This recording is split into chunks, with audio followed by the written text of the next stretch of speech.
It used to be that the only way you could get reliable information on someone was by tapping his phone. Get a wire on someone's line and you could find out the most intimate details of his life. But now everyone uses email. From a legal standpoint, it's more difficult to tap into someone's email account than it is to get a wiretap on his phone. From an illegal standpoint, it's also harder. If you want to tap a phone, there are stores in the mall that will sell you everything you need. What used to be the most clandestine technology is now sold as a way of watching your children. For less than $200, you can get the RDR-X99, a line activated digital recorder that will monitor up to 5 different phone lines at once for 34 hours at a time, and will email you reports on the time and date of phone calls. If you don't want to break into someone's home to install the device in his wall jack, you can always access his outdoor box and place your device there. It requires the same technical precision required to set up a DVD player. Plug A into B and listen. But if you want to intercept someone's email or track his movements online, it's usually far more complicated. In a high level break in, you'd want to redirect the line of information by locating transmission points from delivery to reception and constantly adapt the signal. This means you'd need a very large antenna, expert digital technology that could adjust radio waves and diagnose algorithms, and finally an expert who could decipher it all into a dummy location before letting it through to the actual delivery point, so that the person being tracked wouldn't know anything ill was happening. If you have an office in Langley or Qatar or even in the Green Zone in Baghdad, you can accomplish this in about an hour's time at a taxpayer cost of about $300,000 staplers. Or if you happen to be one wall away from your target, and that target isn't exactly a technical wizard, you can just jam the prevalent Wi Fi signal using a modified 5.8 GHz cordless telephone, a length of speaker wire, and your index finger, and then divert the person you're interested in to your network, which in this case was a powerful Wi Fi router Sam purchased for the grand total of $77.25 at Staples. And the result? Mikey, the perversion of some people is astounding, Sam said. We were sitting in the Agron bar at the Southern Cross Yacht Club in Coconut Grove, from where the race would launch in the morning. I brought Gennaro over in the Charger after Nate dropped us off, and spent the majority of the ride telling him everything would be fine, that half of his problems were solved. Not that I actually believed everything was going to be fine just yet, but the odds had improved and I'm an optimist. Out the window, I could see Gennaro and his team working on their yacht. They were due to launch in the bay within the hour to test out the conditions and dry run out into the open sea for several hours in preparation for the race. Sam had a file open in front of him and was leafing through several sheets of paper. What did Danino have? I said. Well, I'm not specifically talking about Danino. I had to wait around quite a while until he came back to his room, so I did recon on other folks that seemed suspect, according to some of their in room habits. I'm shocked, I said. I'm just saying, Sam said, that there's no good reason to ever be searching for a blow up doll of Alaska's governor. I'm all for privacy, but there have to be limits. He handed a page over to me. There, in fact, was a blow up doll of Alaska's governor. It was very lifelike. Clearly. A group of men wearing white slacks and navy blue sport coats with gold buttons and lovely anchors stitched over their breast pockets came and sat at the table beside ours. They regarded Sam and me like we just crawled out of a gutter. How you fellas doing? Sam raised his beer at the men, but they didn't respond. Here for the big race, or do you just love the maritime? Nothing. Well, nice joint you have here. Any of you guys got any pull at the jukebox? Maybe replace Artie Shaw with something from the last 100 years? Nothing. All right then, Sam said, and tipped his beer the direction again. Avast and ahoy! The A Ground normally catered to a clientele of South Florida's richest men, as the Southern Cross Yacht Club didn't admit women into the building, much less the bar, until 1957, and traditions still lingered. They were still largely sexually segregated, though with much charm and aplomb and contemptible politeness naturally, as the women had a tea room downstairs where skirts were always required, as if it were still 1957. And they were certainly socially and economically segregated too, which was clear when the men got up and moved to another table as one, never once bothering to speak. Maybe it was because the center of my forehead looked like a blood-filled Easter egg, or maybe it was because we were both in strict violation of the dress code posted above the front door that instructed all patrons in the bar to be in slacks and a coat after 4 p.m. That was subtle, I said. Blue bloods have a low tolerance for me. Sam again raised his beard toward the men once they settled at another table. What can I say? I guess not everyone likes me. He slid the rest of the file my way. Anyway, he said, Danino is our guy. He got back to the hotel, and within 5 minutes he was up viewing the site. He sent 3 emails off to the same dummy Gmail address that my buddy Walt routed to Corsica, which is where the person uploading the video is located. How's your Italian? Not bad, I said. I read the emails. One was asking when the next video would be uploaded, the second asked for confirmation that proper payment had been received, and the third was informing the person in Corsica that their services would no longer be needed after tomorrow. You get any more of his emails? I got in and pulled out everything he's received and sent in the last 2 weeks, Sam said. It's all there. You might want to skip to the pictures I printed out. Worth a couple million words, probably several $1,000,000. The first photo was of Danilo with a girl of about 16, maybe 17, but not any older.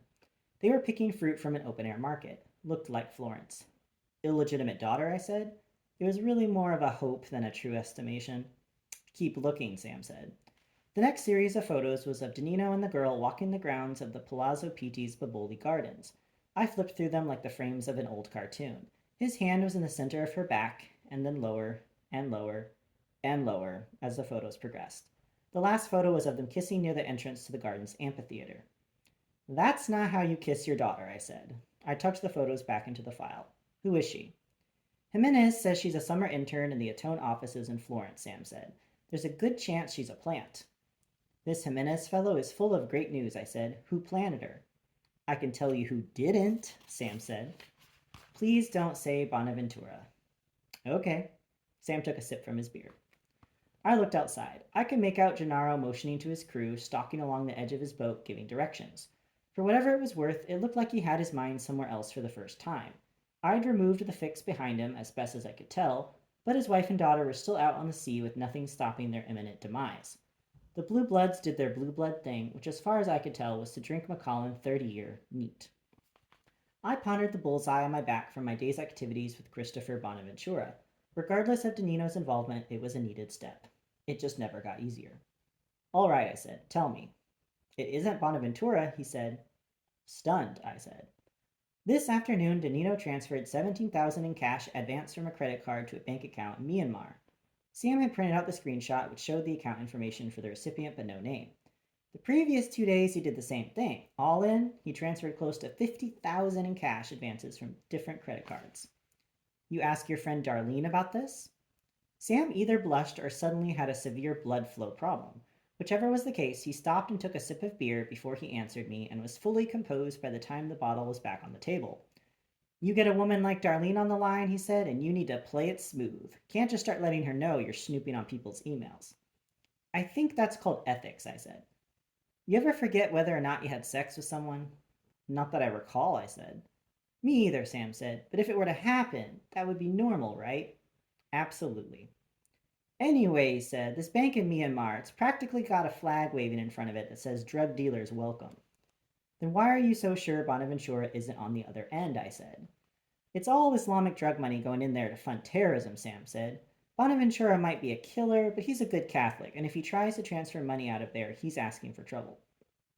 Sam was right. After 9/11, the Patriot Act started designating banks across the world as rogue supporters of terrorism, which meant that if you did business with them, there was a good chance you'd wake one morning and find someone like me standing at the foot of your bed.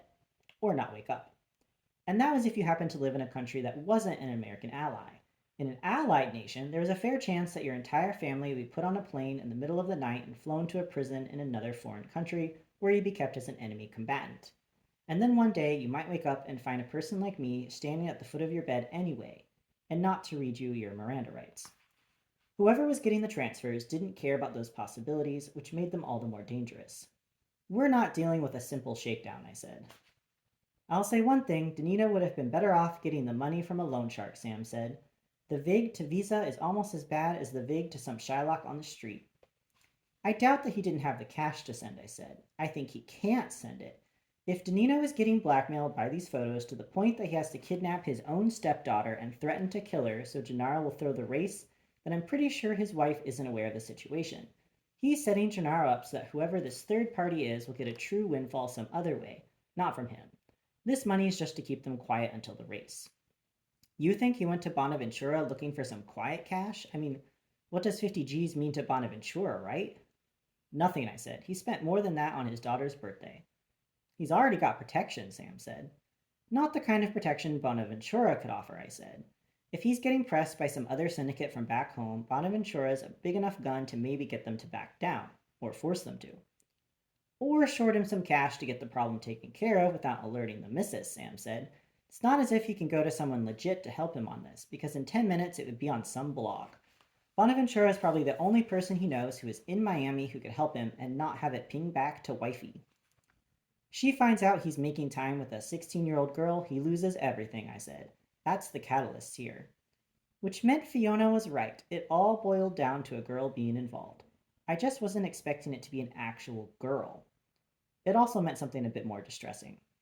If Danilo told Bonaventura even half of the truth, I said, if he really wanted to convince him to help, then he told him about Maria and Liz on the boat.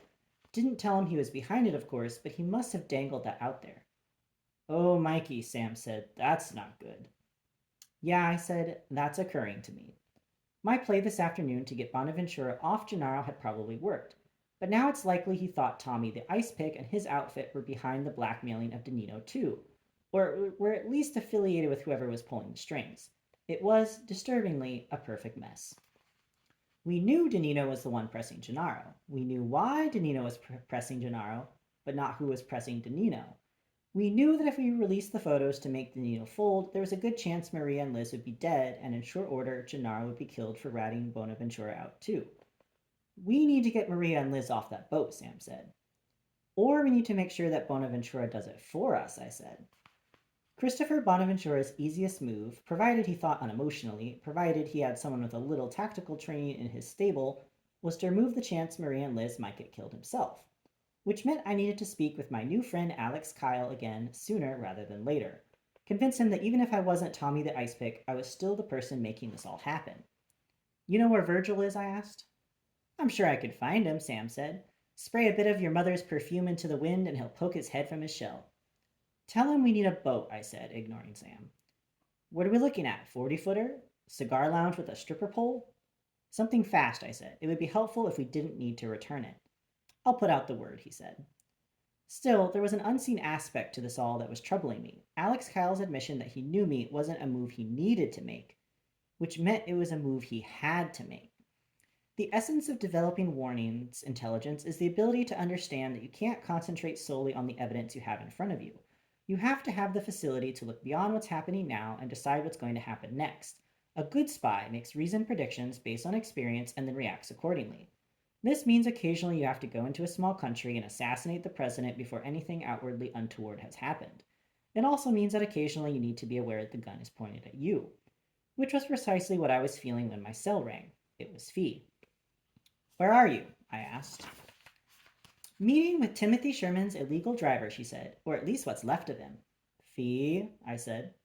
He looks to have been a brainy individual. Tell me you didn't shoot him. I didn't shoot him. Good. Who did? Judging from the spatter pattern, I'd say someone shooting from about a half-mile away with a sniper rifle. Fascinating, really. I wish you were here to see it with me, Michael. Yeah, I said. Fee is one of those people who isn't fazed by violence and gore. It's the sort of thing she finds alluring, which is not the least of her mysteries. I had my own spatter pattern today, so I'm good. Shame, she said. Fee, do you want to tell me where you are, or are you going to make me guess? That's the funny thing, Michael, she said. I'm standing on the sidewalk in front of your loft.